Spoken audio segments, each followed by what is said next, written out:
அன்பே சிவம் மனமே குரு என்றுணர்த்திய குருவே போற்றி. சத்தும் சித்தும் எதுவென்று உணர்த்திய குருவே போற்றி. எனக்குள் இறைவனை உணர வைத்த குருவே போற்றி. நித்திய ஆனந்தமான நித்யானந்த குருவே போற்றி. ஏன்டா வெளியே போய் ஏன்டா சுற்றி கிடக்கிற?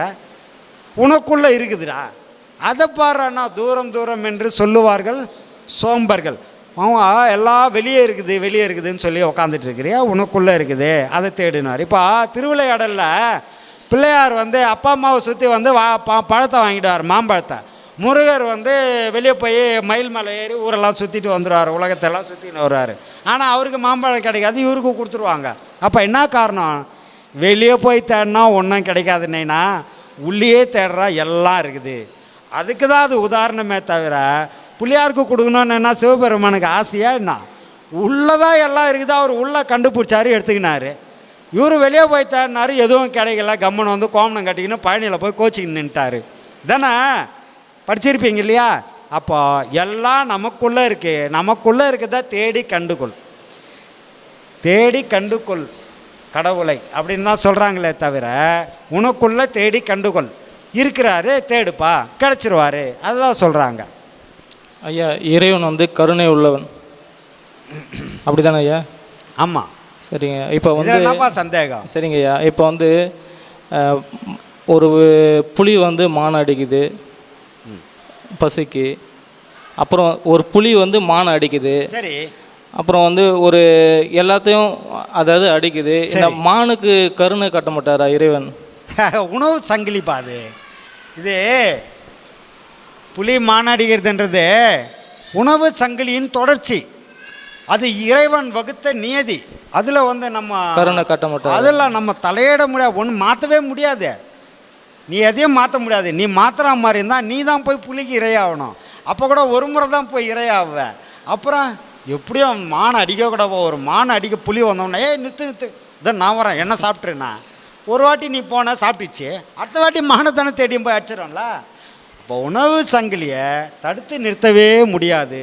இது இறைவனினோட உணவு சங்கிலின்னு தொடச்சி. இது இயற்கை, இதை யாரும் மாற்றிட முடியாது. இப்போ உழவு ஓட்டுறாங்க, இங்கே எல்லாம் நிறைய விவசாயிங்க இருப்பீங்க. கழனியில் உழவு ஓட்டுறோம். உழவு ஓட்டும்போது பார்த்தீங்கன்னா நிறைய புறாக்கள், மைனா, இது குருவி கிருவி எல்லாம் வந்துடும். அங்கே அந்த மண்ணில் உட்காந்து எல்லாத்தையும் பூச்சிங்க அது இதை கொத்தி சாப்பிட்டுக்கிட்டே இருக்கோம். மாட்டு மேலே கூட உட்காந்துரும், முடிஞ்சவும் தலைமாலையும் கூட உட்காரோம், ஏறு ஓட்டி இருந்தால் கூட உட்காரோம் சிலதெல்லாம் இல்லையா? அப்போ என்னன்னா அந்த மண் வாசனைக்கு அதுங்க வருதுங்க. அதுங்க வரும்பொழுது அந்த இடத்துல இருக்கக்கூடிய புழு பூச்சிகளை சாப்பிடக்கூடிய மிகப்பெரிய வேலையை இறைவன் அந்த சுழற்சிக்கு கொடுத்துருக்குறான். அந்த உணவு சங்கிலியில் அதோட தொடர்ச்சியில் கொடுத்துருக்குறான். அப்போது அந்த புழு பூச்சியெல்லாம் அது பிடிச்சி சாப்பிடும். சாப்பிட்டு அங்கே எச்சம் போடும். அந்த எச்சம் உரமாகணும். மாடு வச்சு ஓட்டுறோம், அந்த மாடோட சாணம் அங்கே உரமாகணும். இது எல்லாத்தையும் சாப்பிட்டு அங்கே ஒன்று வளரும், என்ன? மண்புழு. இந்த மண்புழு இல்லைன்னா பயிர் வளராது. இப்போல்லாம் நிறையா மண்புழுக்கே மண்புழு வளர்க்க ஆரம்பிச்சிட்டாங்க. பார்த்தீங்களா?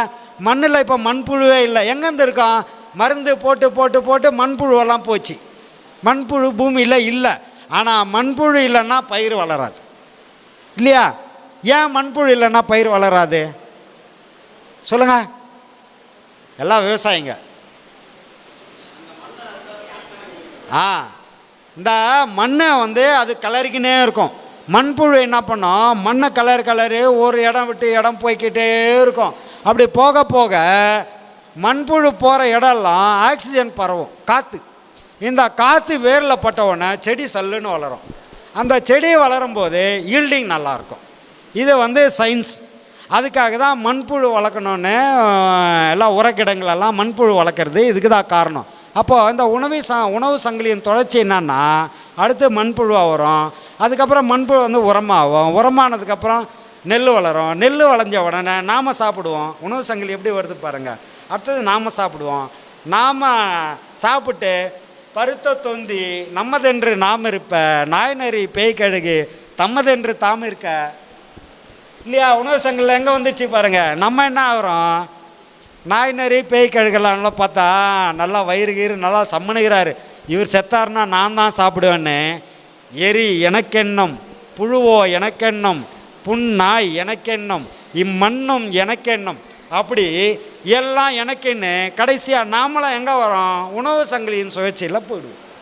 இதை தடுத்து நிறுத்த முடியாது. ஒன்று அடித்து சாப்பிட்டாதான் இது உணவு சங்கிலின் தொடர்ச்சி.